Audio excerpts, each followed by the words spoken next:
The runway lights dim. The flashes fade. Somewhere in a quiet New York hospital room, a woman who once ruled the fashion world lies still, her face serene, her presence almost ethereal. April 1st, 1980.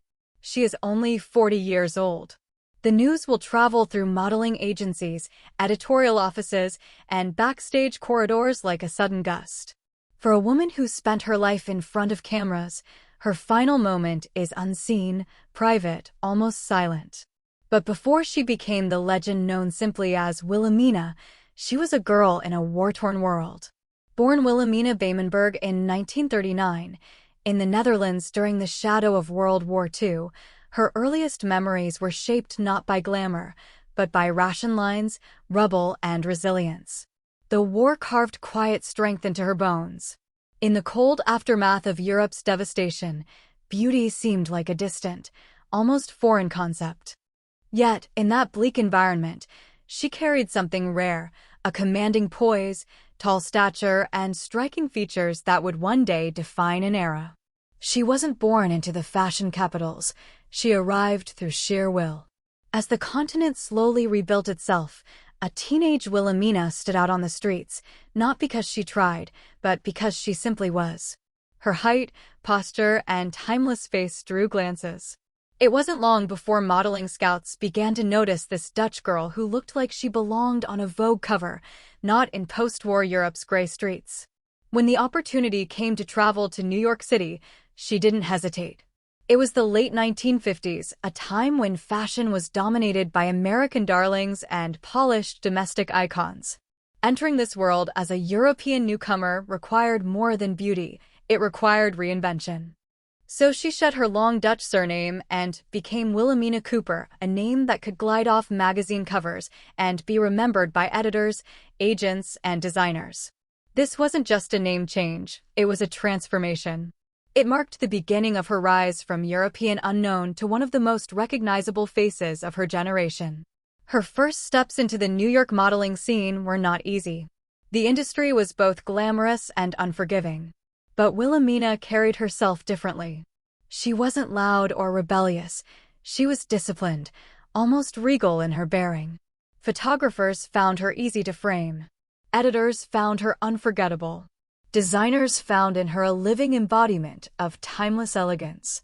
No one knew then that this quiet, focused woman would not only dominate the covers of the 1960s, but later reshape the entire modeling industry from behind the scenes. But every legend has a beginning, and hers began not with fame, but with survival, transformation, and a name that would echo long after the runway lights went dark. By the early 1960s, fashion was evolving fast, and so was Wilhelmina Cooper. When she stepped into studios and onto catwalks, something about her presence commanded the room. She wasn't loud, she wasn't flamboyant, but she was undeniably magnetic. Her sharp cheekbones, graceful posture, and serene confidence made her the living definition of classic European beauty. Soon, her face was everywhere. Vogue, Harper's Bazaar, Elle, the covers became her second home. Over the course of her career, she graced more than 255 magazine covers, an extraordinary number for the time.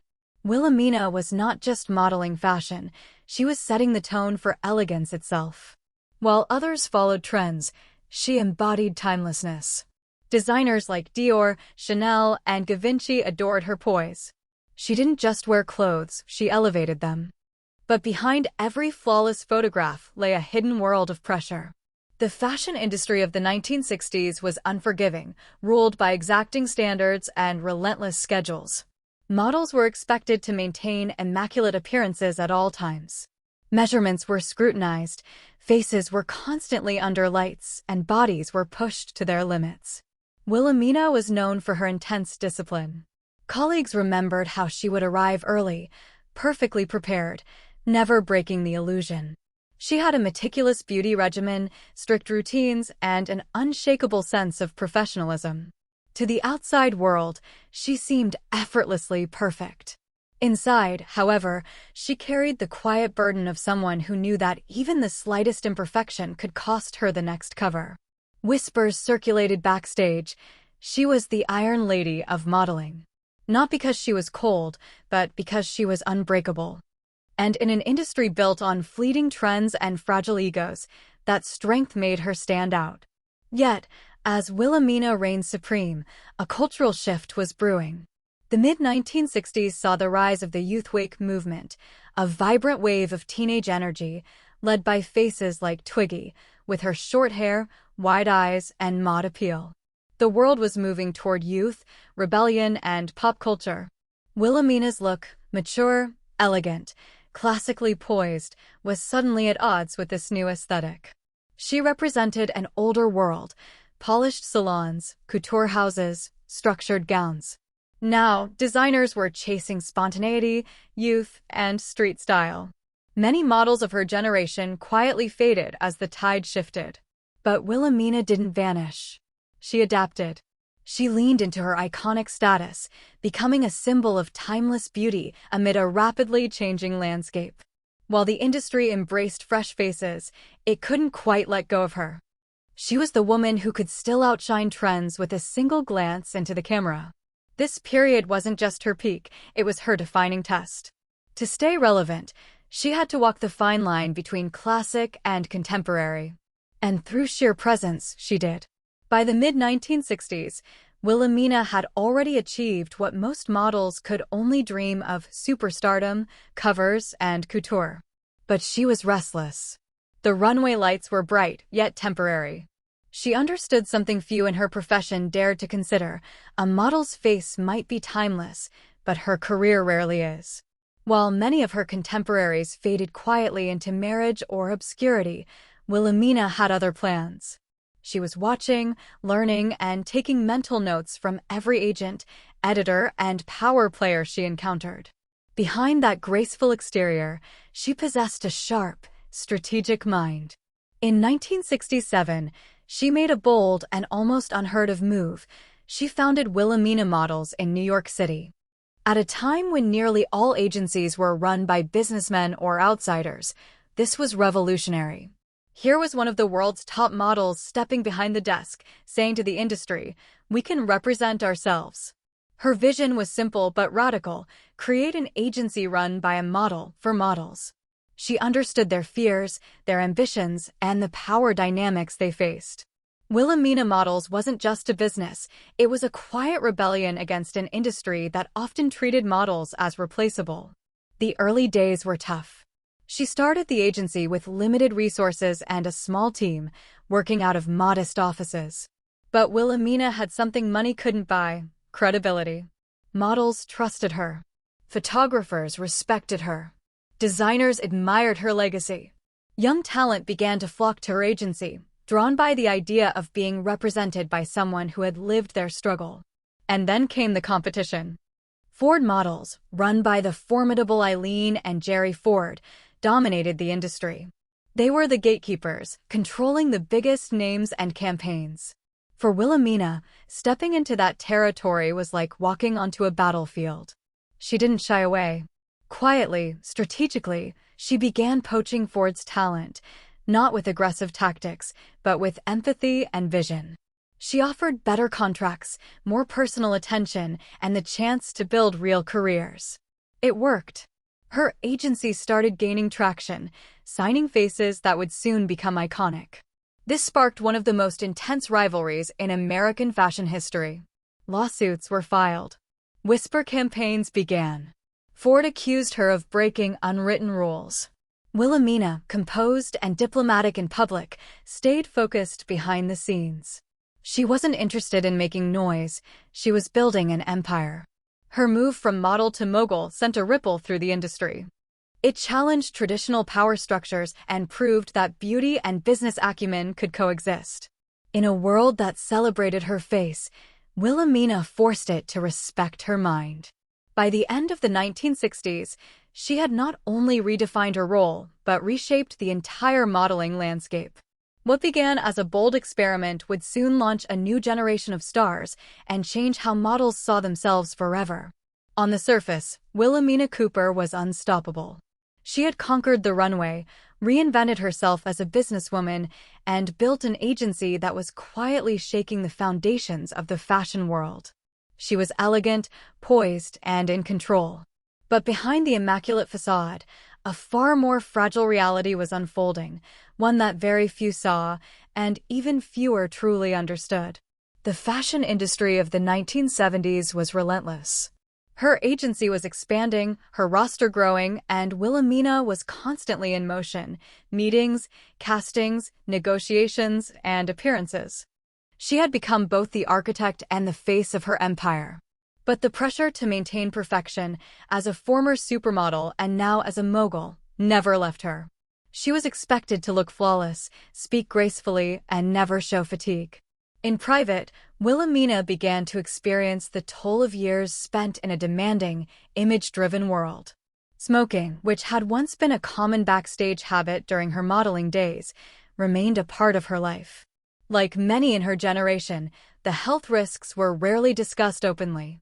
Long nights, endless stress, and a pace that never slowed began to erode her physical resilience. Friends later recalled moments when she seemed tired, distracted, or withdrawn, but she never spoke about it publicly. Vulnerability wasn't part of her brand.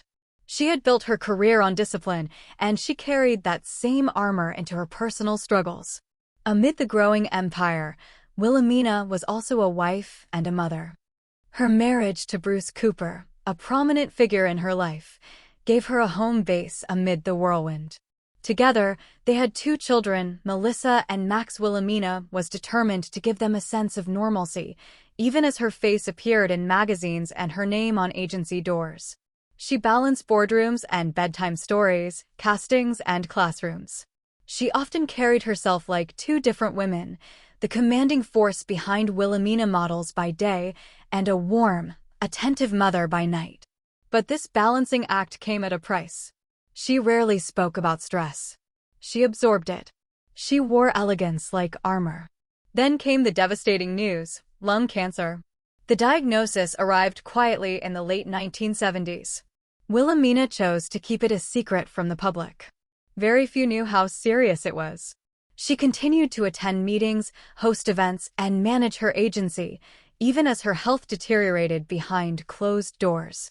It wasn't denial, it was determination. She refused to let illness define her story.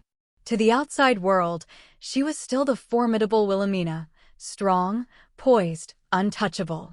Inside, she was fighting a silent battle, with no cameras, no applause, and no headlines. This chapter of her life was marked not by the glamorous rise that the world saw, but by quiet endurance. Her greatest strength wasn't just in the empire she built, it was in the grace with which she carried her pain. In the final months of her life, Wilhelmina Cooper continued to appear at castings, photo shoots, and events as if nothing had changed.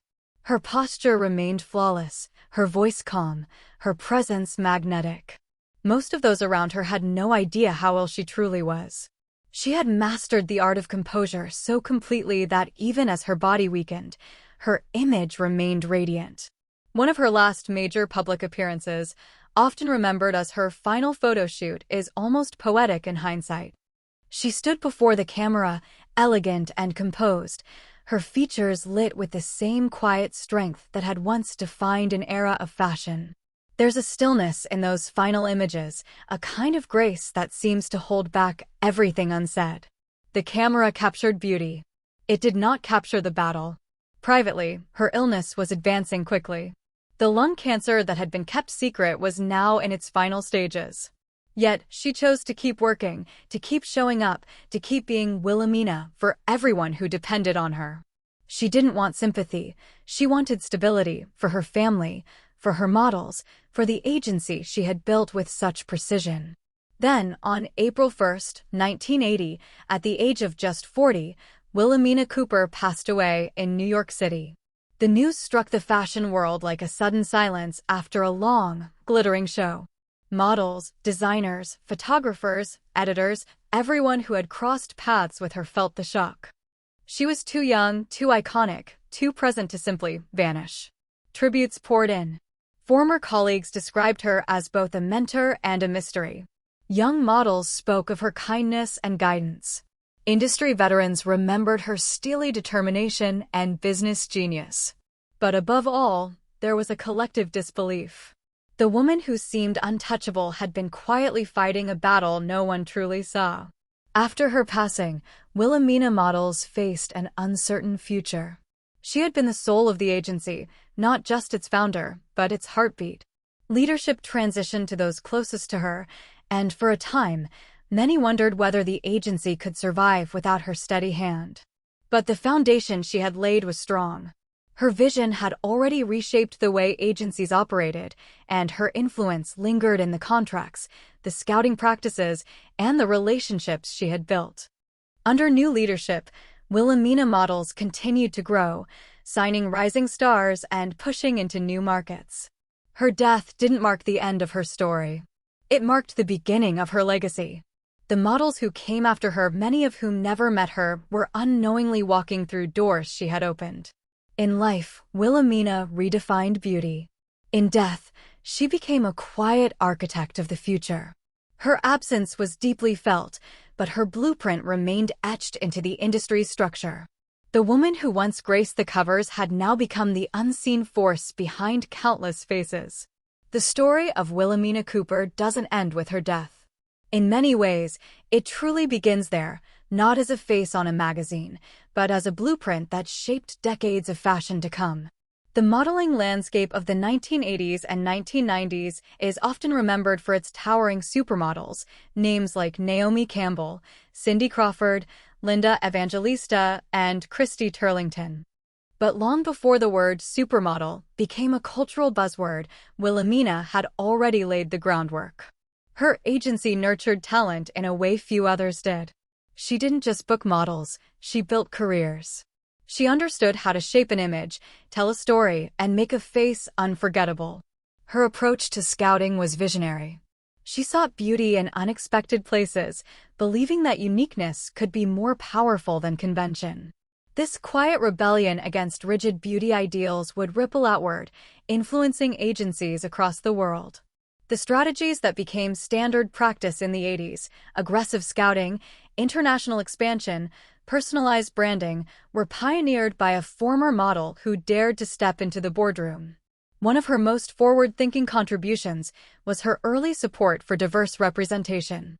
In an era when fashion was overwhelmingly Eurocentric, she opened doors for models like Naomi Sims, one of the first Black supermodels to break barriers in mainstream fashion.